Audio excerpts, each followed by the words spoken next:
like some folks are so proud of never changing their mind. Why is that a thing you're proud of? What you were born with a perfect ideology that somehow you got into your head through your parents or media or whatever it was, and it's just so golden that no fact ever disputed any part of your ideology. That's crazy to me. Welcome to High Agency, igniting conversations with inspiring people, leading transformative change. The relationship between media control and political power continues to be fundamentally reshaped before our eyes. For decades, a handful of corporations determined which stories reached mass audiences, effectively gatekeeping democratic discourse. Now, independent creators with minimal resources are bypassing these traditional filters entirely, directly challenging both media monopolies and the political establishments that they've historically protected. So this isn't merely about audience migration from traditional to modern or analog to digital. It's about power redistribution. When grassroots organizers can mobilize millions without corporate media validation, when crowd-funded campaigns compete with billionaire-backed candidates, and when citizen journalists can expose stories that mainstream outlets ignore, the entire architecture of influence shifts. Yet, this democratization creates new vulnerabilities. Echo chambers and competing truth narratives aren't just fragmenting public opinion, they're actually undermining the shared reality that's necessary for democratic governance.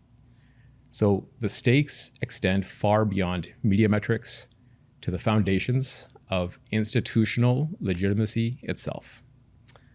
And today's guest actually pioneered this revolution.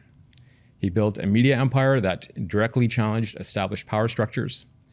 Cenk Uygur is the founder and host of the Young Turks. It's the largest online news show in the world with over 27 million subscribers and 29 billion views. Born in Istanbul and immigrating to America at the age of 8, Cenk graduated from Wharton before launching the Young Turks in 2002, where he pioneered independent digital political commentary. He co-founded Justice Democrats, helping to elect progressive candidates like Alexandria Ocasio-Cortez. And he's run for both Congress and president while advocating for campaign finance reform and media independence. Welcome, Cenk. Thank you. Appreciate it. Yeah, it's you're in Vancouver for Web Summit, and we came from there ourselves. And it's an interesting time to be actually talking about technology because my day job is actually in a technology company where we work with digital and marketing, and media is obviously in the forefront of our minds and how that intersects with culture. But I'm always really interested to hear about a sort of entrepreneurial life journey and how somebody gets to this position of creating change the way that you have. So I'd love to learn about why media having a voice, these narratives have been so important to you and for such a long time, and how you kind of got started there. Like, I understand that family's Turkish and you all immigrated from Turkey many years ago. You came here when you were 8. Yep. And so life kind of started, I assume, as it does for so many immigrants, on a real path of sink or swim, rapid adaptation, and trying to understand what the sort of cultural currents are that you can latch onto and understand how to make it go in a new world. Yeah, I realized recently that being an immigrant had a more profound impact on me than I realized earlier in life. So when we moved, we were at that point probably upper middle class in Istanbul, mm-hmm. and I never thought about my status, but I was a good student, I was a strong kid, liked by the family. So like everything's hunky dory. You mm-hmm. come to America, and I don't want people to get me wrong. I love America, and I love the big open green fields and the amazing opportunities, et cetera, that I found in America. But what happens to an immigrant like me, especially at such a young age, is you get dropped all the way to the bottom of the social status mm-hmm. ladder, right? And so all of a sudden, I'm illegitimate by definition. I'm a person they don't know, are not familiar with, like from Turkey, right? In third grade, you're mainly going to get gobble gobble jokes, right? Do you eat your family at Thanksgiving? That type of stuff, right? So I'm a tough kid overall to begin with, even back then. And so that doesn't bother me too much. But what I didn't realize that I think kind of dug into my brain was I all of a sudden got to a point where I was the outsider. Mm-hmm. I was the foreigner. I was the one with no credibility. You don't know anything. And when you think like, what does an 8-year-old know or not know, right? Like, what does that even mean, right? Well, I don't know the right brands. And me being by my nature, I don't care about brands, right? Mm-hmm. So like I'd go back to Turkey and I wouldn't have Levi's or Nike on and it'd be in the summers. And they'd be like, what are you doing? You live in America. You don't even have Levi's? Like I eat regular jeans from Marshall's. And so like, but that did put me in this role that maybe ironically was helpful in the long run, mm-hmm. which is that of being an outsider and someone who starts with no credibility or legitimacy, et cetera. And I've been treated that way my whole life, by the way, in America, right? Mm-hmm. So it's interesting because it differs by circles that you're in. So in the business circles, I am not treated that way because so many immigrants have gone to Ivy League schools, et cetera, that in the business world, that's perfectly normal. Yeah. So you're Turkish, you're Muslim, you're whatever you are, like no one sweats there. Yeah. Yeah. So in the media world, that is not the case. In the media world, white folks that are, just standard ethnicity. Anderson Cooper is a great example, right? Mm-hmm. Heir to the Vanderbilt fortune. Mm-hmm. Tucker Carlson was the heir to the Swanson fortune, mm-hmm. right? So these guys are what people expected in media. Now, was it that the American people expected it? Maybe. It was mainly executives who expected it, right? Mm-hmm. So if you're Cenk Uygur with a name that is super hard to pronounce, nearly impossible to pronounce, right? And you're different in so many ways, it's much, much harder, right? Mm-hmm. And then in politics, also harder. And again, not because of the voters. The voters elected Barack Hussein Obama and had him at an 83% approval rating, right? But the assumptions within the elites, within the higher classes, et cetera, you start out at the bottom and you've got to really earn your way up. Mm-hmm. And as you're doing that, though, everything you do is viewed through the lens of illegitimate, right? So, and then I happen to feed into that because I'm a rebel. So I do things that are against the grain. So now if it's your, Tom Smith and you're 6'1" and you're a male that came from Indiana and you went to Notre Dame, well then, Tom is wow, what a rebel. Yeah. What an interesting entrepreneur. That guy's a firecracker, right? When Cenk Uygur from Turkey does it, that guy doesn't know what he's talking. He doesn't know anything. Mm-hmm. That's not how it's done around here, okay? Mm-hmm. And so that's a lot of hurdles to overcome. But I'm not a guy who believes in a victim mindset, right? Like, so it is what it is. Those are the hurdles I had. But then I had other great advantages that in a lot of ways non-immigrants didn't have, right? Mm-hmm. And so, and I don't mean to insult non-immigrants, right? Everybody grows up in a different way. Everybody's got a different family. But the upside of the immigrant community is, warm, believes in hard work, believes in loyalty. There's a lot of great upsides to being an immigrant. Yeah, right? There's certain assumptions you start with, right? Yeah. You assume it's going to be hard, so that's status quo, and then you move on to the next thing. Yeah, I've seen a lot of people start companies that are similar to ours, but they weren't used to adversity. And so when they run into it, they don't know how to adjust. Mm-hmm. Whereas I grew up with adversity. I swam in adversity. I lived in adversity, right? So to me, that's Tuesday. That's the most normal thing in the world. That was actually just the word that I was about to reference, because Malcolm Gladwell has this great sort of analysis he does of people that are in positions of success. I think you would agree, you might be too humble to admit that you've attained quite a bit of success in what you've done. And what he actually says is that, the hero's journey and the narrative that people like hearing is that, oh my God, I achieved all of this in spite of everything that I came across. And he's got this really interesting perspective where he actually talks about the fact that, the human being needs friction, actually. And in many of those instances, it might not have been that they became successful in spite of what they went through, but actually because of right? Adversity is a type of medicine. It's a type of actually nourishment that if it's administered in the right doses at the right times, can actually surface incredible superpowers in people, right? And this is part of why I love origin stories, because what you're describing as that 8-year-old that's, even at that age, sure, maybe people weren't coming to you for political perspectives at that time, and you were left out of those circles, but we're still aware of in-groups and out-groups, right? And those are little scars that sometimes we carry because we understand that there was an in-group and that was an out-group. But it seems to me like from that age that there was a certain comfort maybe that was established at that age of just being in the margins.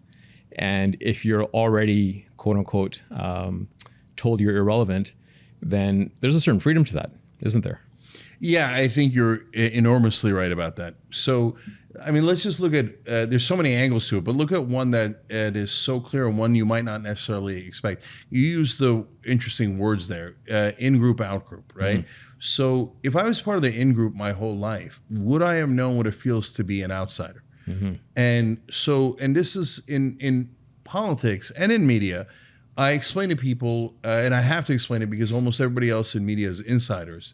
And so and politics too. So they have trouble wrapping their minds around it. I've got to take them out of their bubble mm-hmm. and into a different perspective. Whereas I grew up in that perspective. So what do I explain to them? I say, look, guys, how many, especially in politics, how many people are insiders? What percentage of the population is insider? What percentage is outsiders? Maximum 2% are insiders.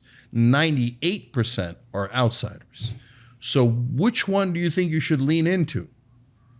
And for a lot of times I would deal with Democratic politicians, even when you explain it that clearly, they're like, what? I don't get it, right? Stop talking like an elitist. Stop talking like an insider. Stop using SAT words when you're talking to real people. Mm-hmm. Stop thinking that the status quo is great because it has you at the top. You don't realize that that's an assumption you're making because you're already an insider, mm-hmm. right? But for those of us on the outside, we're not already at the top. Mm-hmm. We don't like the status quo. Mm-hmm. We think there needs to be a significant, massive change. So that point of view I got just as an outsider, let alone the adversity, let alone all the things that I had to get used to, has made an enormous difference and has been a giant gift to me. Mm-hmm. So I would much rather be out in the woods with the outsiders than the insiders in their castles that have done so much damage. No, there's a lot of power and freedom there. And I suppose it's, again, that comfort of working in spaces where others aren't comfortable, where you're not kind of trapped by the same conformities, right? Especially with media. Because when I was kind of like, digging through your background and kind of learning about your life, it was really interesting to me actually just how early you were to everything, right? Like, not to date you here, but Sirius Radio in 2002, right? YouTube, I think 2005, right? And I mean, this is like, we're talking bleeding edge. I mean, now it's ubiquitous and we sometimes can't even imagine life before this world and what that was like. But that is such a really odd and interesting time to lean into technology. But what did you see then that, well, frankly, everybody else missed, right? Because it took, a decade, and some would say even now, a lot of media just still hasn't got the picture of, where things need to go. But what do you think you saw then that pretty much the rest of the world missed? Yeah, first, let me just thank you for saying that, because you might look at my track record and my history and think, oh yeah, that's clear, right? Mm-hmm. But you'd be shocked at how little people recognize that. So Young Turks was the first original talk show for Sirius Satellite Radio. Mm-hmm. We're the longest running show in internet history. We were the first partner for YouTube, so that I'm literally the original YouTuber, okay? And we've been, and Bernie Sanders, I'll give you one more example. There's many others, but and there's two explanations, which I'll get to in a sec. Bernie Sanders in 2013 was polling at around 1%. And I did a video saying, no, he has a real shot at beating Hillary Clinton. Mm-hmm. And he climbed from 1% in 2013 to about 48% in 2016, right? So, and I tell you all that because, Mo, you'd be shocked that other people in media are like, yeah, I don't see it. Like, what's the big deal? Okay, you all saw that YouTube was going to be the number one media company. Okay, if you saw it and you didn't do anything, I don't know why you didn't do anything, but okay, like there's something about me that insiders despise. And so they won't even acknowledge things that are obvious. Like, hey, brother, I'm the original YouTuber. Maybe I had something figured out. No way. No, it must have been some other answer. You got lucky. You got this. You got that. You didn't know what you were doing. And I'm like, okay, and I didn't again and again and again and again. Okay, so all right. So why? So later on, it got way easier. So by the time I'm making the Bernie prediction, Bill de Blasio is in third place in running for mayor of New York. I say he's going to win. He wins, right? I'm getting all these things right. Why? Because by that time, I have two enormous advantages, okay? One is we have an umbilical cord to the audience. So the audience is telling us which direction they're going, but no one else is listening to the audience. Wolf Blitzer has never listened to the audience. No executive at MSNBC, CNN, or New York Times has been like, hey, you know what? Let's try to figure out what people actually think. They think they have, but they haven't. Like, if the New York Times goes to do that, and they're the most likely out of the three that I just named, they will commission a study to find real people and to, like, almost in an anthropological sense. I have run into a real person here, and we're going to analyze them. Yeah, and they didn't even go to Dartmouth. Okay, so that's part of it. Whereas we believe in the audience. The audience helped create the Young Turks, and the audience is us, right? They subscribe to us. There are, our source of financing, et cetera, et cetera. So by the time I see Bernie rising, I already know that there's a massive progressive wave coming. But when I tell people there's a massive progressive wave coming in 2013, their reaction is, oh, God, get a load of this guy. Yeah, the YouTube guy thinks he knows what's happening. Yeah, the YouTube guy thinks Bernie's going to rise. And then they're always condescending. Like, did you know Bernie is like a radical senator who's really on the fringes? Oh, thank you, professional white man. And I don't mean to get into race. I don't I hate talking about race, but generally it's a guy like Jake Tapper who's looking down his nose at you and going, did you know? Yeah, I know that. That's elementary, right? But did you know the wave is coming? No way. And then after the wave comes, okay, now can you see that we were right? Nope, I'm not going to adjust. Hillary Clinton definitely would have won. But Joe Biden is young and dynamic. Kamala Harris is definitely going to win. They never adjust. They can't get outside their bubble. So we have an unfair advantage because we actually listen, right? And there are other advantages too. But back then, why did I think that online video was going to win? And I in 1998, so Jesus, that's 27 years ago, I wrote an email to my friends saying online video is going to be larger than TV. And they're like, you're mental. That's the craziest thing anybody's ever heard. Online video barely exists. And at that point, it's like an AOL dial-up, and you get the scratchy, modem thing. It's like a 320 pixel box that people are looking at and be like, what, this? Yeah. And so why did I think that?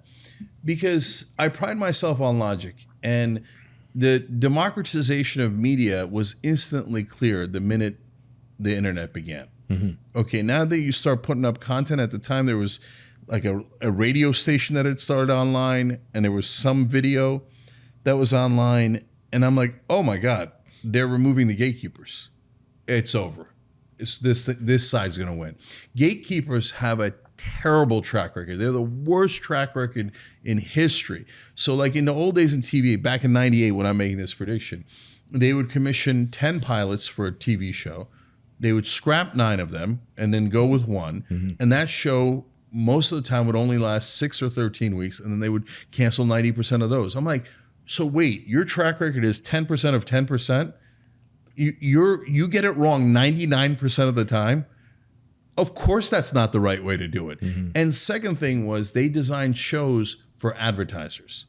Whereas online, since you start with nothing, you have to design the show for people, for humans, right? And that's a giant advantage. I remember being in a TV meeting later, and the first question they asked about the show pitch was, what will Walmart think of it? And I thought, oh, this show's doomed. I mean, Walmart wants you to do the most boring vanilla show there is. Well, that was the origin of soap operas, right? It's like they had to create a drama around the ad, which was to sell soap. Right? Exactly. And so, but especially in politics, don't say anything interesting. If you say anything interesting, there's no way Walmart's going to advertise. So you're going to have dispassionate people in news, right, with no emotions, reading a teleprompter and not saying anything interesting. And online, me and everyone else is going to get to say whatever we want, as passionately as we want, as authentically as we want, without any gatekeepers. And by definition, whoever rises up has risen up out of the crowd. And so you add in the wisdom of the crowd and it becomes inevitable. It doesn't matter how small online video was and how gigantic TV was. It was only a matter of time before our side won. And one other thing I thought as a business person is, if I'm an immigrant, I barely have any money, right? So if I want to start a media company back in 98 or eventually when we started in 2002, well, I need billions of dollars to start a TV company. Right? I don't have billions of dollars, but I could borrow $25,000 from a friend and start an online video company, right? And then I could catch them because I know the wave is coming towards me, right? So that's exactly what we did, and right now we're catching them, right? That's a ton of foresight, and again, especially for that period, because we forget the world that we lived in previously, right? And it's almost hard to take your mind back to that point. Like as you were mentioning, I'm trying to think of 1998, and I'm like, oh shit, like it is wild to even think about online video at that time of, what was I doing and what was going on around us. And timing is such a big part of your story, because the intersection of the, passion you brought to political discourse and the timing and the intersection of that with technology, it was kind of a perfect storm, right? Because you obviously had a lot of political interest coming into that, both from your background. And the fascinating thing that I found is, you assume that somebody that's working with digital and technology platforms, you're already in a fast-moving sort of culture of adaptation, and you're moving and you're evolving. And that kind of seems to be like your vibe in every space, because even politically, you leaned in a different direction, but kind of not afraid to change your mind. And could you talk about that? Because it's pretty wild to me to, be sitting across from someone that has such passionate views politically, is also super adept at online and digital channels, but also went through this sort of transition of like Republican, independent, Democrat, and then, quite critical of the Democratic establishment. But you talk about like what happened that created that shift? The more we talk, the more I think that this theme of being an outsider has been even more helpful to me than I realized. Because, so why are some of the mainstream media guys blinded by their bias and they can't see straight, and whereas we see it? Well, as an outsider, in a sense, I'm outside of every bubble, right? So when Joe Biden's not my uncle. I'm not emotionally, psychologically, financially invested in Joe Biden winning and listening to Democratic leadership, et cetera. So I can not only see that he's old 2 years earlier, right? And we started a petition in 2023 to get Biden out of the race. I run as a protest candidate, et cetera. But I can also see the polling. It's amazing when you're in a bubble what you cannot see. So the polling has him in the mid-30s. An incumbent in the 40s has never won. An incumbent in the 30s has no chance whatsoever. Anyone who knows politics knows this brother has 0% chance of winning, right? Nope. All the insiders I know love Joe Biden. We all listen to Joe Biden. He is young and dynamic, right? Peak form. Yeah. Peak form, right. So now... so as you're going forward there, shoot, I forgot the question you asked, Mo. I was going to relate it back to it. It was really just about the transition, right? The transition, Republican, yeah. So as you look at me coming into the country, I'm not on any team, right? Our family didn't grow up Republicans. We didn't grow up Democrats. My dad comes. He's a small business owner. Republicans talk about helping small business owners, too much regulation, too much taxes. Remember, taxes at that time in America are at 70% for the top bracket. Not that we were in the top bracket, but that's where they were, right? And so And we watch mainstream media, and they tell us that Ronald Reagan is the cowboy that's going to save the shining city on a hill, right? So we buy into that, and we're Republicans. And so why did I change? Well, facts, right? Because I didn't start on a team. I wasn't an insider, right? So then when I see they keep saying they're going to balance the budget, but the Republicans never balance the budget. They say that their real goal isn't tax cuts for the rich, but the only thing they ever pass is tax cuts for the rich, right? They say peace through strength, but we never get the peace. We have nonstop wars, always started by Republicans. So then you begin to piece it together, and you go, wait a minute, Bill Clinton balanced the budget, but the Republicans never did. And, they say overregulation, but what are we regulating? Doesn't it depend, right? So can you have overregulation? Of course you can, right? Can you have under-regulation of Wall Street, as we found out in 2008? Yes, you could have under-regulation, right? So the question is how? So you begin to see all these things, and here's what I changed my mind on policy. So, and I don't know that this speaks well of me, especially in Vancouver, where it's very liberal, but I was pro-death penalty. And so I thought, justice is you take someone I love, sorry, brother, but you got to go. Okay. So why did I change my mind on that? Because I became a nicer person? No. I wish I could say I did, but I didn't.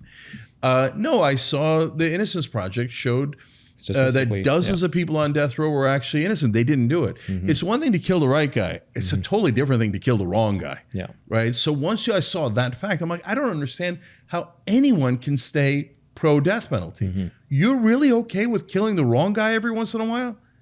That's crazy, right?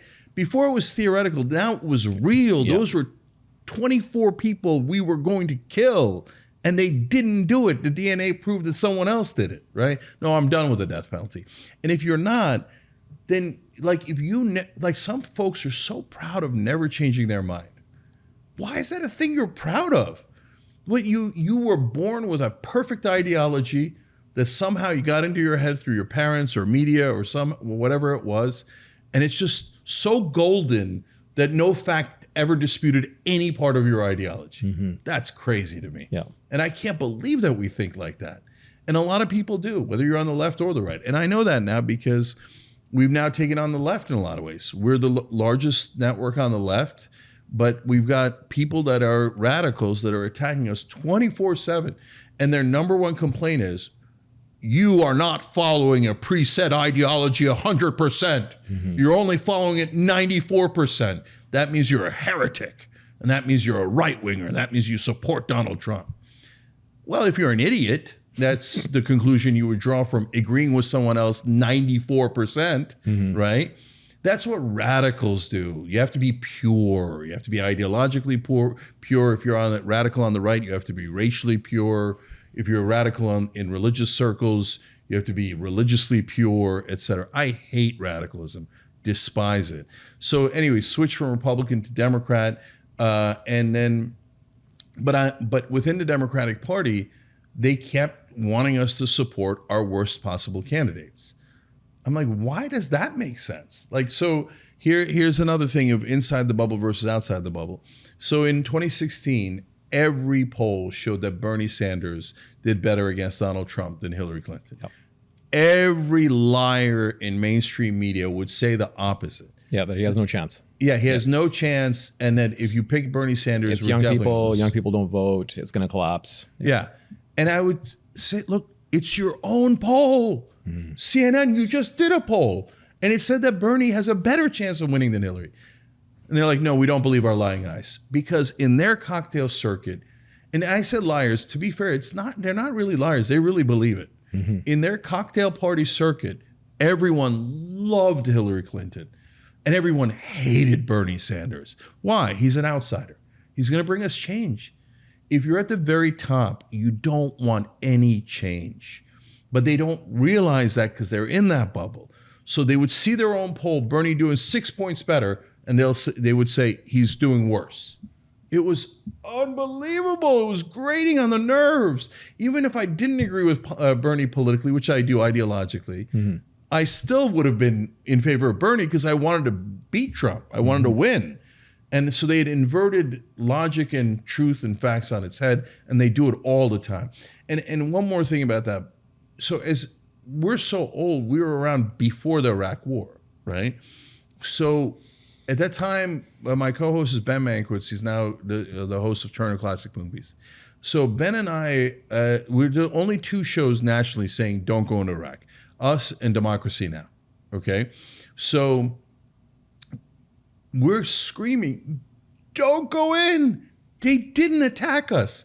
They didn't attack us, right? And mainstream media is like, well, they came from the general region, there's Al-Qaeda. I'm like, Saddam murders Al-Qaeda. Saddam is totally opposed to Al-Qaeda. Yeah. And so when we attacked Iraq at that date, 69% of Americans, 7 out of 10 Americans believed that Saddam Hussein had personally attacked us on 9/11.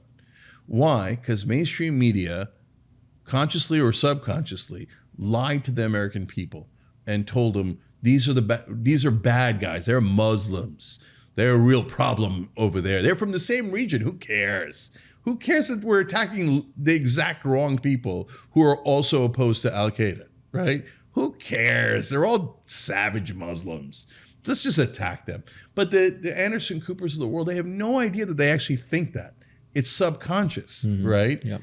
And to be fair, I don't think Anderson Cooper was around at that time. But the people that were on air were just despicable in that. But again, it's because I'm open to change. My whole life changed. If I wasn't open to change, I wouldn't have survived. I'm open to the idea that outsiders might be right. They're not open to any of that. And they really, one last thing about that, they truly believe in their elitism. They really believe we have gone to the best schools. We are professionals. We know what we're doing and you don't, right? Well, I mean, how many times are you going to get it wrong before you realize, no, just because you have a nice suit and you went to the right schools doesn't mean you know what you're doing. You've never even analyzed your own opinions and beliefs. How could you possibly be sure you're right? Well, you never even thought about it. Whereas I was forced to think about my beliefs over and over and over again. Wait, I'm in a whole new culture in America. I got to adjust. Yeah, you're continually tested against that. Exactly. Oh, wait a minute. The things that Republicans said they were, turns out they're not. I got to adjust. Hey, wait a minute. The powerful people in the Democratic Party that we're all told that we have to bow our heads to and obey don't seem to know what they're doing. I've got to adjust. But the Jake Tappers of the world have never had to adjust for a day of their lives. So that's why they're always wrong. So I kind of said this in my lead up here as well, that these echo chambers, the great democratization of media, the massive double-edged sword that it is, right? Because there was, very old philosophies that with information and higher education that we're going to be entering, some sort of egalitarian utopia and life would be better. And what we found instead is that it's actually just amplified, perhaps the best and worst parts of human nature. And part of what you're describing, whether it's Republican, Democrat, but anybody that's a part of these systems and that in crowd, is that media is kind of allowing them to actually get like even deeper and more reinforced in their opinions. And it's kind of creating a membrane of like hyper-identification, right? Republicans hate identity politics, but that in itself is an identity that they hold, right? We're against identity politics and they stick to it so hard without ever having any empathy to think beyond that. And what you're describing on the left as well is like this hyper-identification.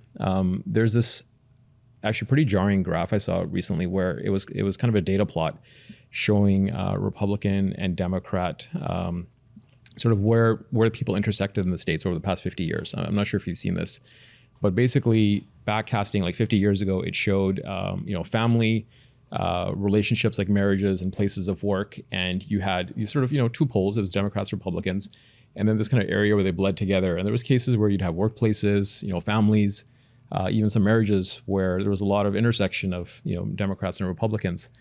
And that was kind of normal. Like you could, in one family, have both. You could be running a business and have both. And in the last 50 years, it's gotten to this place where there's like such a severe separation, right? That there's entire workplaces that will be ideologically one way or the other, right? There's families where you might be ostracized if you're not identifying the right way. So when we're living in an environment where, frankly, we're ruled by algorithms, right? And this is the negative side of the technology and democratization I'm talking about. these algorithms will actually make us feel good. It'll reinforce our opinion, right? Because who wants to destroy their ego, really, right? I mean, it feels good. It feels good when we feel like we're right, we're in the right space, we've got the right message, and our entire like sycophant sort of technological environment has been built and engineered to reinforce that. How do you counter that?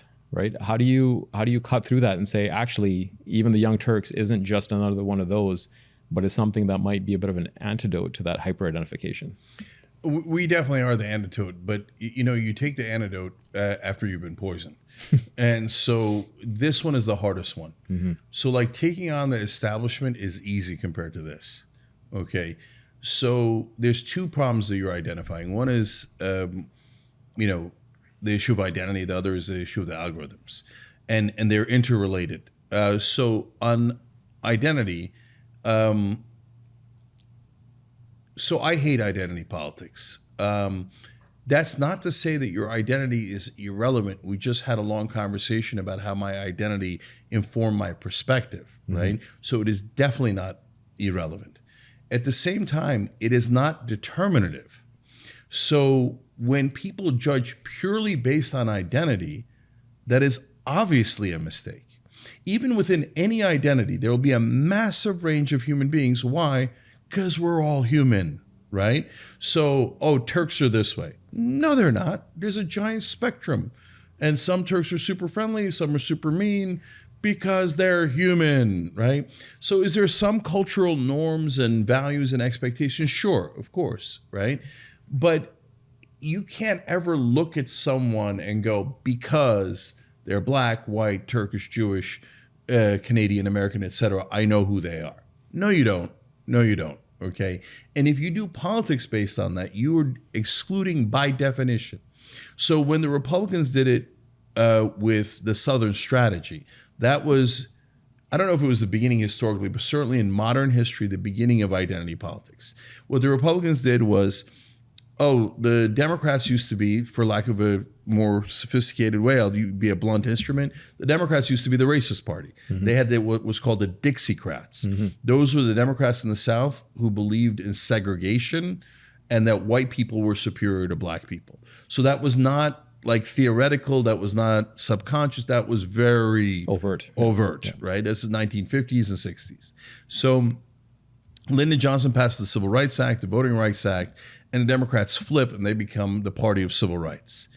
The Republicans sense, Richard Nixon does, Patrick Buchanan does, and I talked to Buchanan about this on my show on MSNBC. And they decide, let's go pick up those racist voters in the South, mm-hmm. and we'll call that the Southern strategy. And so there are more white people in the country than minorities, so we'll dominate for a long time. When I asked Buchanan about this, he was one of the Nixon aides who came up with the Southern strategy. At the time, he said, yeah, we had a good 40-year run. Okay. And so they did identity politics ad infinitum. Mm-hmm. Okay. So then the Democrats come back and they start doing identity politics. Now minorities are gaining in America. You have a certain percentage of white people that are going to vote for Democrats. If you get all the minorities to vote for Democrats, you get more women to vote for Democrats. We've got the numbers, right? So they start leaning into identity politics. Okay. And it starts out subtle, and it starts out very legitimate, which is, hey, wait a minute. Why shouldn't we be involved in politics too? Mm-hmm. Why shouldn't our voices matter? That's as legitimate as it gets. That's not identity politics. That's fighting back against identity politics. And so, but then eventually it starts to get further down the spectrum. Okay, we need representation in these fields. Wait, which fields are we talking about? If we're talking about longshoremen, and all the jobs, which are really high-paying blue-collar jobs in America. And at the time, they were all white, and they wanted to pass them on to their sons because they were really good jobs. Okay, no, black folks need representation there. Latinos need representation. That is true and accurate and really important. But most of the time, when they said representation, especially in the later years, like pretty recently, Democrats meant, I'm a black female, and I need to be an anchor on this station, or I need to be the candidate instead of the white guy, right? So we need representation in Congress, on television, et cetera. In other words, I'm already rich, elite minority, and I want that job instead of the white guy, okay? All right, now we've watered it down to the point where you're playing identity politics, right? And you could tell why. So when it's a black candidate like Nina Turner, who was one of the co-chairs of the Bernie Sanders campaign, nobody talks about representation. Like nobody mentions that she's a black female. They just savage her, right? They tear into her, they lie about her, etc. The minute you have Kamala Harris, wait a minute, we need representation. Because that is a cover story. They want the corporate politician. Yep. They happen to find a black female that was the corporate politician, and they're hiding behind that. Now they've weaponized identity politics from the left, and I hate that. Okay, so here's an easy example to understand. Dr. Oz is Turkish like I am, Turkish American. He's running in Pennsylvania against Fetterman. Now, Fetterman turned into a disaster, but we didn't know that at the time, right? And Dr. Oz is supporting Donald Trump, saying crazy things, lying, etc. So according to the identity politics model, I should have been like, Turkish Americans need representation. We should go with Dr. Oz. No. I don't care about representation in Congress, especially if that brother isn't actually representing us, right? So did the minorities in Congress like James Clyburn ever represent black voters? No. He represented corporate donors again and again and again. So don't hide behind your identity, brother. I'm not going to give you a pass on it. And then it became lately, the last couple of years, and this is what the revolt was about, and part of why Trump won in 2024. It got to an absurd point where some DEI programs were great. Some DEI programs got so over the top that we were reporting on these cases. There was a DEI officer who was an Asian woman. A white woman says in a meeting, hey, you know, I'm a little afraid to speak out here. And is it okay if I say something? And another participant says, no, shut your mouth. You're a white woman. Your role here is to listen. Okay. The Asian person in charge of DEI says to the company, I don't think that's right. I think that we should, if we're going to do inclusivity, right, and equity and diversity, obviously we should let everyone speak, including white people, right? She gets fired. No, that's insanity. No, we're not going to tell white people to shut up. That's crazy talk. We're not going to tell women to shut up. That's crazy talk. No, I won't stand for it. That's now injustice from our side. So that's partly what America rebelled against. And so, you know, it seemed like the pendulum was kind of swinging in, again, as a Canadian observer, what seemed like the quote unquote right direction. Because, you know, a lot of energy around Bernie, obviously, for a period of time. I believe you started something called Justice Democrats, you know, this movement, and that actually caused AOC to get elected. And there seemed to be a real kind of progressive swing happening in the right direction. And what we witnessed, I think, was, you know, speaking on behalf of all Canadians, apparently, was that there was like a bit of a overcorrection maybe on that side, but also this massive backlash, right? Like, you know, President Barack Obama gets elected, and again, it's feeling like America's kind of heading in some sort of progressive direction. But in hindsight, it almost looks like it was kind of getting spring loaded, right? That there was like something getting repressed in attitudes, and maybe there was, you know, some amount of privilege that was getting compromised now. You know, I'm very much a believer that equity sometimes to their privilege will feel like oppression. And so this sort of racism, this sort of like, you know, hateful attitudes were kind of getting spring loaded during that 8-year period, and then really kind of unleashed afterwards, right? Yeah. So what were you trying to do with Justice Democrats at the time? And what are you trying to do with the Democratic Party now? Because like from a values perspective, I understand, you know, you're way more aligned on the progressive side of things, aside from some of the hyper-identification that you pointed out. But you're also the most critical of that side right now. And, you know, so how does that square with what you were trying to do with Justice Democrats then? And what are you doing now? Yeah, great question. So Trump wins in 2016.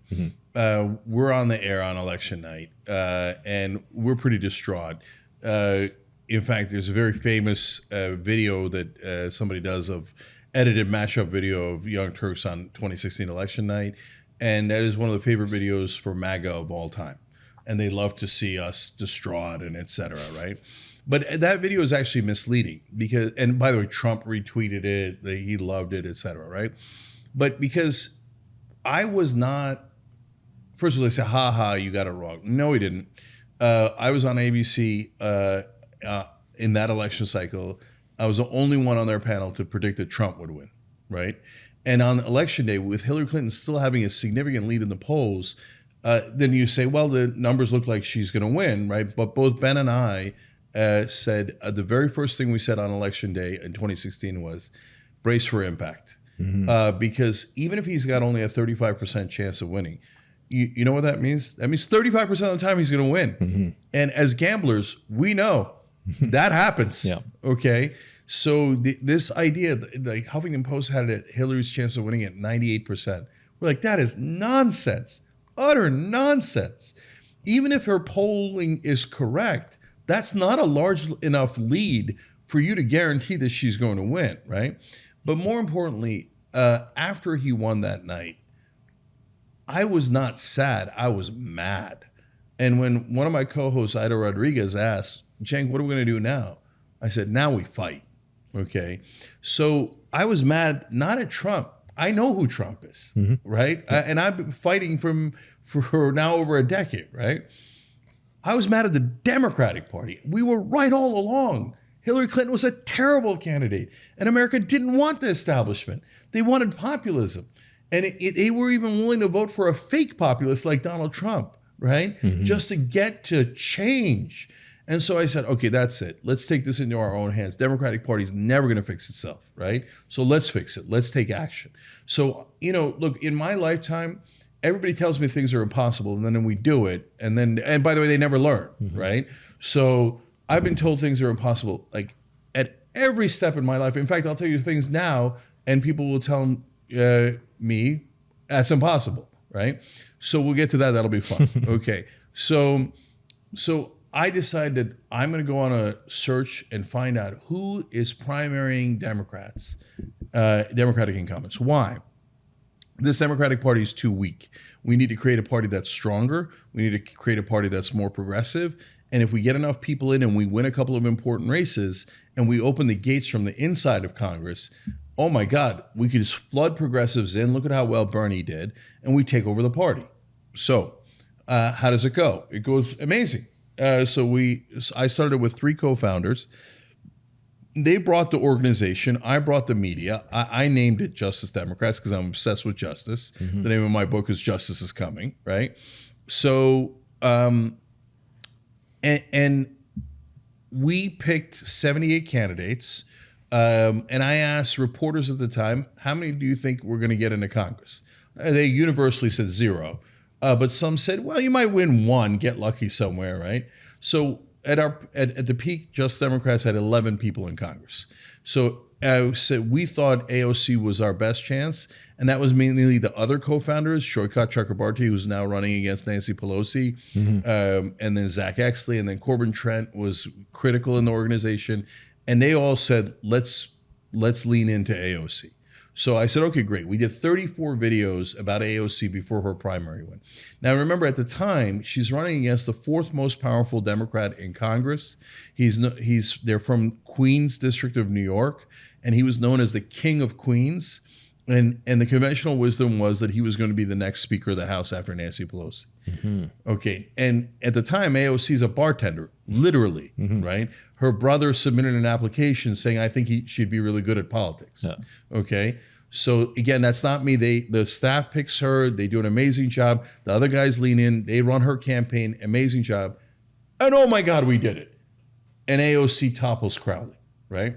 So now everything's going along great. Meanwhile, mainstream media, they're like, oh my God, how did we miss the AOC victory? We can't believe we didn't see it coming.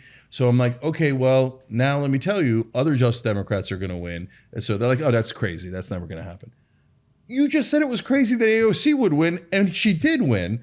And now the same guy is telling you other Justice Democrats are going to win, and we're going to take over the party. No, there's no way. I'm not going to write that. That's ridiculous. Okay? Still happening today. I got a story about it today. Okay?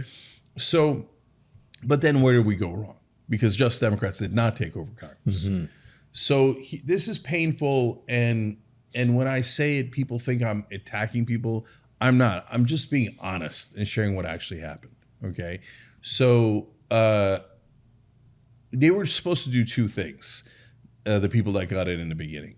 they were supposed to open the gates. What does open the gates mean? That means you support other progressives primarying incumbent Democrats. But that is the third rail in Washington. So as soon as they got to Washington, first of all, they offered them money. And I remember having lunch with AOC when she told me Nancy Pelosi called and she's offering this kind of money. And she said no. Okay, and I loved it. And I'm like, there we go. Then AOC does a sit-in in Pelosi's office and puts Green New Deal on the map. There we go. Perfectly, running perfectly. But then the colleagues got in her ear. Oh, we're your precious colleagues. Are you going to be so mean and support primaries? Oh, we thought you were better than that, AOC. That is very disappointing. You're a very rude, terrible, mean person. Oh, no, I don't want to be mean. Okay, I'm going to be nice to my colleagues. No, but that wasn't the plan. The plan was to open the gates. Mm-hmm. And yes, support progressives in all of these primaries, running against all of those incumbents, right? So no one opened the gates. And that was a giant problem, okay? So the second problem was, if you focus on economic populism, the core of Bernie's message in 2016, higher wages, corporations hate it. Paid family leave, corporations hate it. By the way, enormously popular with the American people. Paid family leave, for example, is at 84%. Even 74% of Republicans want it. Anybody that wants to pass paid family leave can pass it tomorrow. But no politician in America is willing to propose it and pass it because they're all owned by their donors. Owned completely. If you can't pass a bill that's at 84% popularity, that means you're the world's worst politician. You should retire immediately, right? But they're crooks. They're corrupt. They don't want to pass these bills. But if you say that your colleagues are crooks, oh my God, you're going to get pilloried. So I get it. I understand why they hesitated. And mainstream media is just toxic. And they would have destroyed AOC and Tlaib and Omar and Presley and all of those folks. I get it. But that's why we sent you in there to take on that fight. If you don't take on that fight, you're not going to do it. So, but something unexpected happened that made it even worse. Since all of the economic issues are not doable because almost all the Democrats are also corrupt. Like drug prices, are you kidding me? Negotiating drug prices is over 90% on approval. And yet you didn't fight like hell for that? Why? Because 80% of the Democrats in Congress take money from drug companies. They're crooks. They're corrupt. But they didn't have the nerve to say that. So what do they do instead? But they've got to prove their progressive bona fides, right? I'm a progressive, and et cetera. So I'm going to lean into identity politics. Oh, no. And now the establishment loves that. Why? Because now you're going to split all Americans fighting over their identities. Black, white, Latino, this, that, men, women, gay, straight. And now you're all fighting each other. Yeah. And that doesn't hurt us economically at all. No. And the policy conversation's gone. Policy conversation's gone. Economics is gone. And you're all in a food fight over your identity. Okay? So instead of it being productive, it became counterproductive. So now half the Justice Democrats won't stop doing culture wars. And I'm like, get out of there, do the economic stuff. And since people hate identity politics, it made progressives less popular.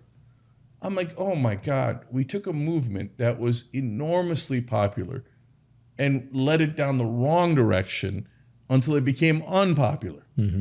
Oh, that's so frustrating. But when you say that, instant heretic, right? Yeah. So look, not only do we not get credit for helping AOC win, right? We raised $2.5 million. Young Turks raised $2.5 million for Just Democrats, featured her in 34 videos, which is more than the rest of the media combined, right? Et cetera, et cetera. But now we get discredit for disagreeing with AOC later, now that she has status. And now she's an elite, she's privileged. So when the Young Turks say, hey, I think she's going in the wrong direction, they're like, how dare you? She's the true progressive because she's a congresswoman with status.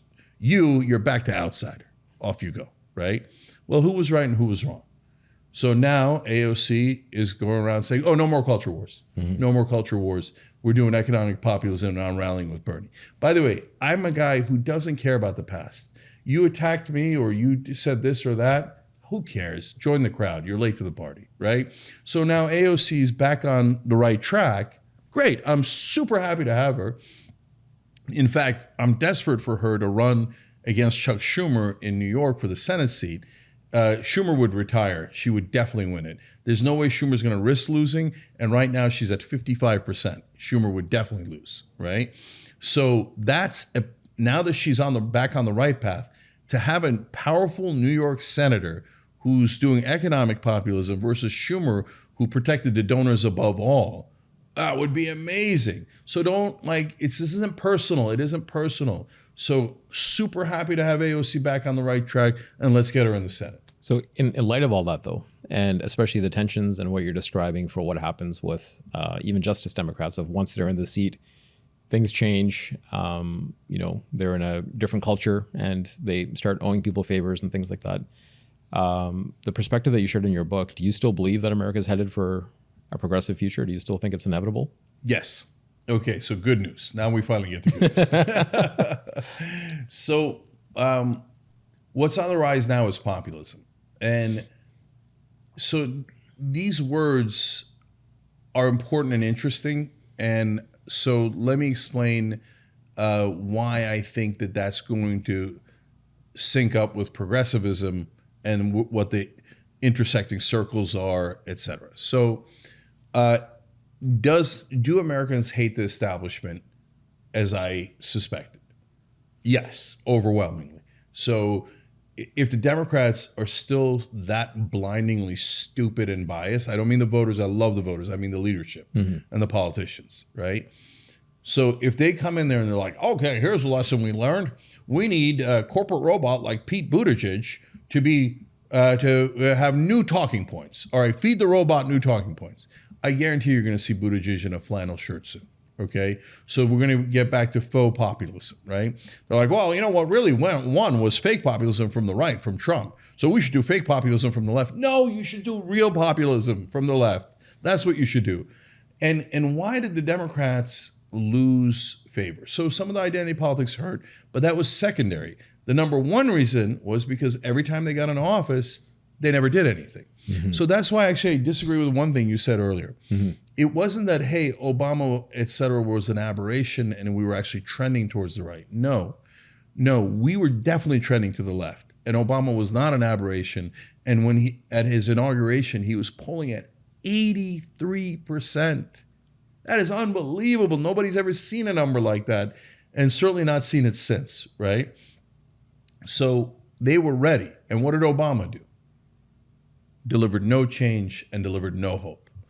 Oh, big Obamacare. Yeah, it was marginally better than the earlier disastrous healthcare plan that we had in America, which is no plan at all. But it was originally called Romney Care. It was cooked up by the Heritage Foundation, the same group that did Project 2025. And if you're on the left, you have to be thinking, there's no way that's true. Go look it up. Heritage Foundation, why? And that's why it mandated that you buy from private health insurance. It kept drug prices non-negotiable. It was a right-wing plan that was just slightly better than the awful healthcare situation we were under, right? And it was meant to release the pressure, but not actually solve the problem. So Obama gives a warmed over Heritage Foundation plan and then brags about it like, oh, I'm good for 8 years. I passed Heritage Foundation's healthcare plan. I don't need to do anything else. Mm-hmm. He barely tried. Come on, brother. He didn't raise the minimum wage at all in the 8 years. The minimum wage is $7.25. If you work every day, 40 hours a week, no vacation, you'll make $15,000 a year on minimum wage in America. Nobody can survive on $15,000. What did Obama do about that? Nothing. Paid family leave. What did Obama do about it? Nothing. Now, if you criticize Obama, that's a third rail. That's where both Democratic voters get really mad because that's their hero. Mm-hmm. And then the establishment loves that they get mad and they use that against you. They're like, did you know, and New York Times literally did this to me, did you know that Cenk Uygur criticizes Barack Obama? And they made it seem like I'm on the right. No, I'm criticizing him from the left, mm-hmm. right? But they leave that out on purpose. So, I mean, we can get into, like, New York Times says, some of their investigative stories are amazing. So it's not an easy, simple binary answer. But some of their political reporting is the worst in the world. They're so deeply biased in favor of the establishment, and they will literally lie about you. It is what they did to me to try to get to Bernie was unreal. Okay, so we'll get back to that. But so why am I hopeful then in the midst of all of these things that are wrong? Because the jury's in. You're going to have to go populist. Okay, now they tried populism from the right, or at least they think they did with Trump, right? And that's going to fail. It's guaranteed. Trump's barely 70 IQ, right? Like, why does he do 145% tariff? What a ridiculous, nonsensical thing. Because, by the way, I think the tariffs could work if they're super limited to a specific industry and you stick with them for 10 years and you rebuild. It takes 3 to 4 years to build a plant or a factory. What are we talking about here? No, do 145%. You can't sell anything if there's 145% tariff on it. So the guy, he's going to crash things. And what's he doing? Again, his number one priority is $4 trillion tax cut for the rich, right? At some point, they're going to catch on. This brother's not a populist, right? And they're already starting to get mad at him. Independents are already mad at him, and even some of the right is beginning to get mad at him. So what's the one thing we haven't tried in America? We tried establishment right, we tried establishment left, we tried populist right. The only thing left is populist left. Ding, ding, ding, ding, ding, ding, ding. We have the right answer. What is left? Progressive. What is populist? Populist, right? So you take the two things that I've been talking about the entire time, progressivism, which is economic populism. You put those two things together. Oh my God, you put chocolate in my peanut butter. You put peanut butter in my chocolate. What a great combo, right? So is this where Rebellion PAC comes in then? Exactly. Okay. So I did Justice Democrats after the 2016 win. And then, basically that went awry at one point in the way that I described. So after the 2024 Trump win, I revitalized Rebellion PAC, okay, and relaunched. So Rebellion PAC is all the things that I've been describing. And the core of it is 6 intensely popular policy proposals. They're Democratic proposals, but independents love them, and tons of the right-wing voters love them. Number 1, anti-war. The whole country's anti-war now. The only people who want war left are supporters of Israel that wants us to fight all of their wars for them. That's really the only reason we fight these wars, okay? And military-industrial complex that makes money from war, and everyone in the establishment that is paid off by those two lobbies, okay? So for the outsiders, for the average Americans, they're like, no more wars. Come on, for God's sake. The right hates wars, the left hates wars, the middle hates wars. So this is not a hard policy, okay? Now, we'll see if Trump meant it or not in a minute, but the Democrats never mean it. So that's a long story, but that's easy. Okay, next, money out of politics. Of course, the Republicans and Democrats hate that, the politicians. The voters love it. It's at over 90%, right? That's anti-corruption. A higher minimum wage, which pushes up all wages. They'll say, oh, no, that's going to create inflation. No, it keeps up with inflation. When are you ever going to actually give it to the average guy instead of the top? Oh, no. What won't drive up inflation is if we give $4 trillion to the rich. And then eventually they'll trickle all over you. Yeah, no, thank you. No, thank you. We've tried that 100 times. It's a trick. It's not to help you. It's to rob you, right? So now lower drug prices. All you have to do is get Medicare to negotiate. In America, the fact that Medicare can't negotiate drug prices is the most anti-capitalist, anti-free market thing I have ever seen. And when you explain it that way to the right wing, they already hated it, the fact that we couldn't negotiate. Then it makes them furious. They're like, this is the drug companies destroying capitalism by buying off our politicians. Hugely popular, okay? Lower housing prices by making sure that private equity bankers can't buy residential homes. People love it, right? So that's an epidemic that's like sweeping across the states. 100%, right? Again, even Charlie Kirk came on our show and agreed with us. Right wing agrees, left wing agrees. Paid family leave, we all agree. So you see, these are built to be super popular. They are our proposals, meaning Democrats and left wingers. We should be super proud that our policy proposals are loved by the American people. So I have a simple idea. Why don't we run on our most popular proposals? Shocking, crazy, oh my God. And really, no one does. Yeah. So I'm like, okay, get out the way, yo. Get out the way. We're doing Rebellion Pact. So who signs on first? Ro Khanna, also the first guy to sign on to Just Democrats. Him and Nina Turner are the economically populist wing of the Bernie movement. They've always been on the right side. They never played identity politics. They never got into the culture wars. Always about let's fight for the average guy, no matter what their race is, no matter what their gender is, etc. Right? So then we go and sign up a 24-year veteran, Richard Ojeda in North Carolina 9. I mean, this guy's as populist as you'll ever meet. So I love, he has this one idea that I love so much. He thinks that lobbyists should be forced to wear body cams like cops. Okay. So he's in an R+10 district. That means Republicans have a 10-point advantage. So when I talk to reporters, guess what they tell me about his chance of winning? Impossible. Okay. Later, when he wins, they'll say, well, it doesn't really count. It was inevitable. Right? That's what they'll say. I guarantee it. You'll see it. And then we got Randy Bryce running in Wisconsin 1, in another Republican district. We think we can win. He's an iron worker. He ran once before. He was known as Iron Stash. Okay. These are some real populist guys. Okay. So if we win in, forget blue districts, forget purple districts. If we win in red districts, then we go into 2028 and we say, the establishment guys told you they knew how to win, and it led to nothing but nonstop losses, right? How many times did they lose to Donald Trump, right? We told you we could win, and we won in red districts, in Republican districts.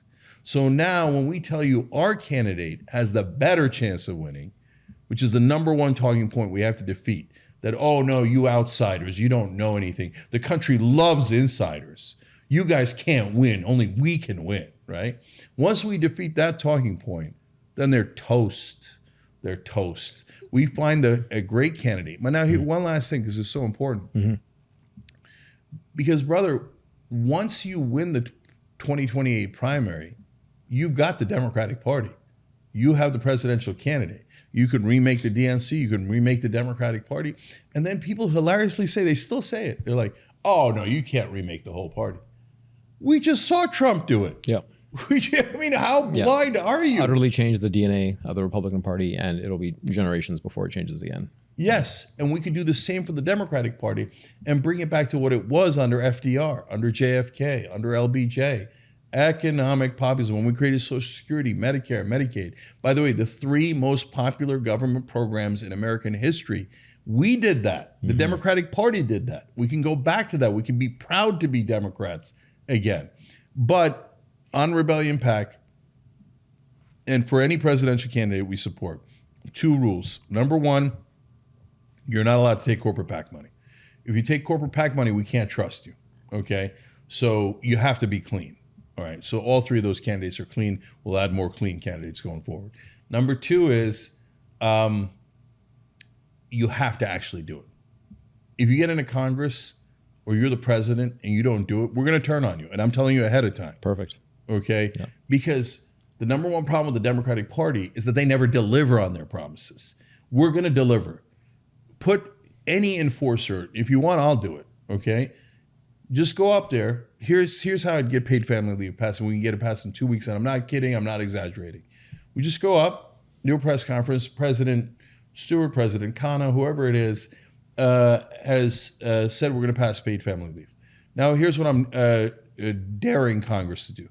Whether you're a Democrat or a Republican, I dare you to vote against it. Good news, we're going to make you famous. Whoever votes against this, we're going to put your picture up in the next press conference at the White House, and we're going to show all the donor money that you take and why you voted against American moms. They're just asking for 12 weeks off after they have a baby. Right now in America, we're the only country that doesn't have paid family leave. Every other developed nation has it. Almost every other nation on earth has it, right? And we're the richest nation and we can't afford it. No, you hate American moms, and we're going to tell everyone you hate American moms, and it'll be the last goddamn vote you ever take. So go ahead, I dare you to vote against it. It'll pass immediately, and it might be unanimous. No one's ever tried. So if Rebellion Pact wins, we're going to try. What I'm going to I want to operationalize this a little bit. It's going to be a little, I think, perhaps mundane a conversation to have after sharing a perspective about, reforming the American political system. But like you've been so far ahead of the curve in terms of like how you use media, how you use technology, how you kind of operationalize these things. So you've described what you're going to do differently, or what you want to see the Democrats do differently with this sort of populism. What is the Young Turks going to do differently? What are you going to do differently? What do you see coming that you're alive to, and you think that whether it's media or other politicians, just from a tools and technology perspective, that they haven't caught up to yet, that they're not using? Yeah, so two answers to that. One is policy, the other is mechanics, as you're pointing out. So on the policy front, we already started doing it. And that's part of why other shows on the left have started attacking us voraciously, right? So what are we doing? We're going to talk to the right wing. We're going to talk to independents. And they're like, you can't do that. Talking to Charlie Kirk makes you a Nazi. Does it? Or does it introduce ideas like banning private equity from buying residential real estate to right-wing audiences? Oh, you can't trust Tucker Carlson. Who said I'm trusting Tucker Carlson? I'm not trusting Tucker Carlson. But if Tucker Carlson says that we shouldn't go to war with Iran, I'm going to encourage that, okay? And, well, he's probably lying. Who cares if he's lying? If he's telling his right-wing audience day in and day out, do not go to war with Iran, I don't really care what he actually thinks. I care what he's telling people and how he's influencing them.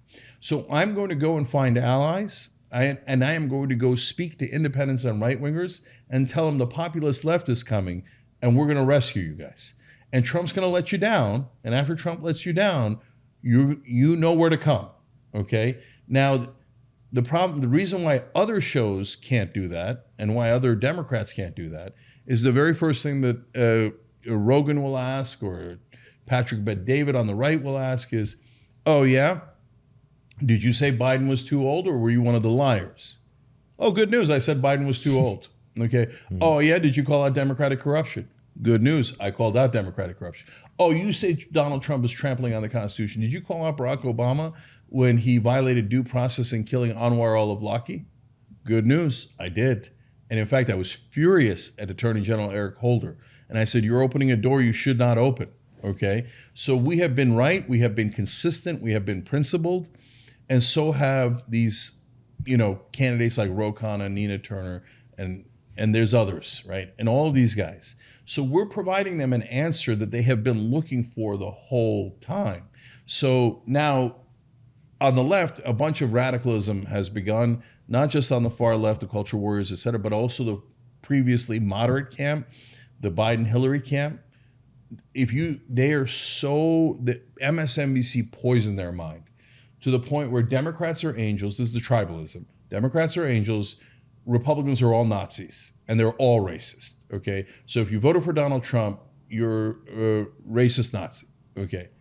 But wait a minute, guys. A lot of those are Obama voters. So how could they be racist Nazis if they voted for Obama? And I'm not talking about one or two. I'm talking about millions. Wait a minute. Do you understand that the most extreme person on the right does not represent the whole right? The most extreme person on the left does not represent the whole left. Isn't this obvious? So when you get closer to the middle, the swing voters, they're not at all racist. They're not at all interested in burning the Constitution. Some on the radical right are. Yes, you're correct about that. Now, those are the guys I've been fighting my whole life, right? But that doesn't mean every Trump voter, 71 million Americans are all Klan members. No, they're not, right? Oh, that is just despised. So the MSNBC former moderates have become the most radical. They're like, no. And if you talk to Charlie Kirk and if you think that his voters aren't all racist, then you're a racist. You're a fascist, right? So, I mean, attack. We've been attacked from every quarter, right? And no, I say no to everyone who's a radical, and I'll fight you to the end of time, okay? So, and this happens in religion too. If you're going to be a good Muslim, you have to believe in, the most radical cleric says. Why? Who said that? No, the radical cleric made that up. That's not true at all. I don't have to listen to him. I can interpret it any way I like. No, you have to listen to the leaders. Why do I have to listen to the leaders? Did Allah come and tell you himself? No, he didn't. That brother pretended that he speaks for Allah, which, by the way, is sacrilegious, right? We can all interpret it any way we like, okay? And if that bothers you, that's a sad day for you, okay? You do not own Islam, okay? You do not own Christianity. You don't own Judaism. You don't own the Republican Party or the Democratic Party or the left or the right. Well, they say, oh, well, you don't agree with us on X, Y, or Z, okay? These are tiny little issues, right?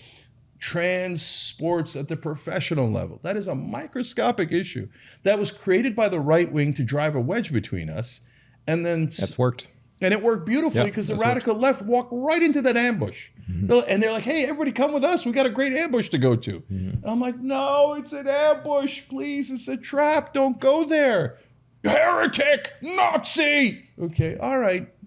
So, and to this day, those guys don't acknowledge, yeah, that hurt us in the election. It was not the number one issue. Number one issue is how corporate the Democrats are and how they never deliver, right? But the second issue was that we were stuck with these ambushes you just guys willingly walked into, right? So those are radicals and I fight against them. So it is what it is, you know, there is no way to get to the right answer without going through all of these wars.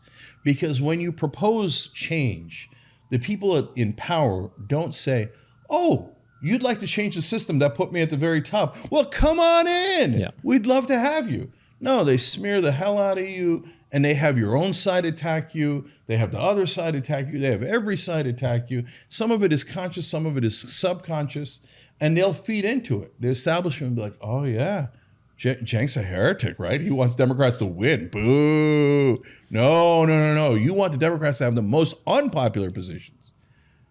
Wait, guys, even if we said, look, for example, I was for gay marriage. And at the time, back in, forever, that was unpopular all the way up until 2013. How do you know it became popular in 2013? Because Biden and Obama switched their position in 2013. That means it crossed the 50% barrier. Those cowards, sorry, I know you love Obama, sorry, okay? They would have never gone to that position if it was unpopular, okay? And besides which, it's a fact. You can see the tracking of the polls, right? So we were in favor when it was very unpopular. So wait, doesn't that contradict? No, because that is a constitutional right. That is a fundamental human right. I don't have a constitutional right to play in the NBA. You don't have a constitutional right to play in the WNBA, okay? But we do have a constitutional right to love whoever we love, associate ourselves with whoever we want, marry whoever we want, and the Supreme Court agreed with us. We do have that constitutional right. We were right all along. But how do you win on that fight? Do you start there? No, you start by doing popular things and building up the credibility and the leverage to then make an ask of the American people. Hey, remember when we delivered Social Security and Medicare for you, and you remember how much you love that? Now can you trust us when we ask you to pass the Civil Rights Act and the Voting Rights Act? Hey, we got enough credibility to be able to do that, and then we do it. Hey, after we do popular things, can you see that we're also right that maybe our gay and lesbian and bisexual, et cetera, LGBTQ brothers and sisters also are equal and should have equal rights? And you frame it in a way that all Americans relate to. Justice, equality, right? And equality means equality. It doesn't mean I have more rights than you. It means I have the same exact rights as you, right? So we won on gay marriage doing that. So instead, when we went radical on trans sports, we went backwards. And we lost trans people in the military. Now they're starting to get into which bathrooms you should go. Those are disasters. If you're a transgender person and they're making you go into the wrong bathroom, the one you don't identify with, that hurts your life. How many transgender people are going to play in the WNBA? Maybe one, right? Whereas they all need to go to the bathroom. And so that should have been sacrosanct. And military... And there's a real skillful conflation of these things to drive the wedge and to undermine the overall purpose. Exactly, right? And so now when I make the case for trans people being in the military, the right wing goes, oh, you're one of those, libs and you... And then I have to talk them through it. Hey, they're volunteering to die for you. That's a good thing. Hey, don't you believe in equality? Oh, yeah, goddamn right I do. Well, then shouldn't they be equal to you? And then they better pass the fitness test. That's right. And they have passed the fitness test. So right now, the transgender folks they're kicking out of the military have not everyone, can't vouch for every single person, but overall have excellent fitness tests, et cetera, all the different metrics and requirements that you need. Well, if that's true, aren't you doing DEI in reverse? Saying, even though they qualify, I would like to disqualify them based on gender ideology. Well, congratulations. Apparently you love DEI, right? So you flip the frame. There's ways of winning. Mm-hmm. But if you just blunder into right-wing ambushes and then drive everyone out of your party that disagrees 2%. Because you're clinging to this purist mentality. Yeah, this purist radical ideology. You're never going to win, right? And then we're all going to get marched backwards. And that's what's happened. Okay, so now on mechanics, what are we doing? So mechanics is harder. So the algorithms reward extremism. They call it consistency. But what that really means is if you're on the left, you better say more and more left-wing things. If you're on the right, you better say more and more right-wing things. That's what drove some of the right-wing to become radicals in the first place. Now it's done it for the left-wing. So if you disagree with any portion of your audience, you lose some subscribers, the algorithm will bleed you dry, okay? So, no, but wait a minute, I have to tell the truth. My audience wants to hear that Joe Biden is young, but he's not young. I have to tell him that he's old because I'm in the news business, right? Nope, you pissed off some portion of your audience, algorithm's gonna punish you, okay? But I have to say that insisting on the WNBA is not the right strategy. Nope, some portion of your audience wanted to hear things that aren't true, and you didn't super serve them, so the algorithm will punish you, right? So what does that do? That punishes truth, and it makes the country much more divided. And then so when we say, let's do paid family leave, you can't unite the two sides because they hate each other so much. The right wing goes, oh, I'm not going to go with those libs. And they're probably going to want to make me transgender, right? You're like, do you want the moms to have time off after a baby or don't you, right? But the good news is most Republicans say, yeah. Even when I was on Patrick Bet-David's show, they polled their audience. 75% of them said yes to paid family leave. So good news, right? So we got to get past these things to get to it, but the algorithms, unfortunately, have greatly exasperated the problem. So I am trying to find a way around that because that's what we do. And will we have harder time raising money for Rebellion PAC when we don't take corporate PAC money? Yes. So my point is we have hurdles at Young Turks, we have hurdles at Rebellion PAC. But guess what? I was born with hurdles. I was born to get past the hurdles because I didn't have a choice.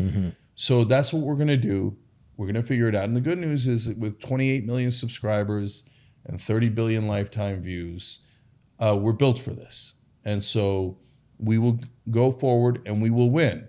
And in fact, here, I'll end on the prediction that I told you earlier that everyone will say is impossible. And in fact, I'll give you two for the price of one, okay? So we will win the Democratic primary in 2028. We will remake the Democratic Party, and we will win the general election, and we will bring back this country, America, and the Democratic Party to what it was supposed to be, okay? And the second prediction is Young Turks is going to be the #1 news network in the world, okay? So right now, oh, no way. CNN has billions and billions of dollars in revenue, and they have this enormous name recognition. They have this and they have that, and they have all the fancy pants, right? You guys are a bunch of immigrant outsiders. You got a Turk and an Armenian. You got this ragtag group, Jews and Muslims and all these different folks. It'll never work. And how are you guys going to do it? You're so small compared to them, at least in terms of revenue and money and stuff. It's inevitable because we are on the side of the crowd. We have the wisdom of the crowd on our side. We have the right policies. We're lucky. I mean, that's a big stroke of luck that most of our policies line up exactly with the American people. What the people want. Yeah. Not every one of them, like I'm for much more gun control than the average American, right? But most of our policies are right down the center of American politics. And is TV going to win or online video going to win? Well, that jury's already in. So more people are coming in our direction. So if somebody thinks that they're going to do a news network that is going to be bigger than ours and better than ours in the future, I'd love to. I mean, I wouldn't love to see it, but I'd love to see you try, right? I already saw CNN throw $300 million in the garbage trying. They lasted 3 weeks with their online video, okay? $300 million they burned in a dumpster fire. The old guys can't figure it out if their life depended on it. What's the first thing they're going to do in an online studio? Put in prompters. Okay, I get why you use prompters. We sometimes, if we have to read something and it's hard to remember, you use a prompter, right?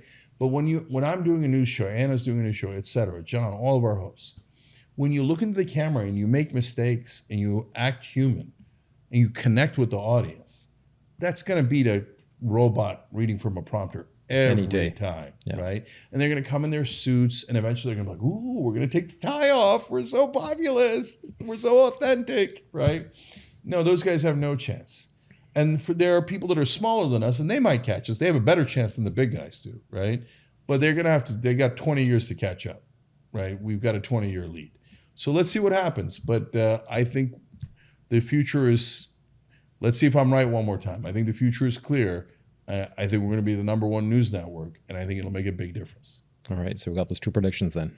You guys are taking the primaries, and the Young Turks is the largest news network in the world. Yep. All right, we'll watch those predictions. Thanks for your time, Cenk. Much appreciated, man. Appreciate it, brother. All right. Well, hopefully we've given you a lot to think about. That was High Agency. Like and subscribe, and we will see you next time.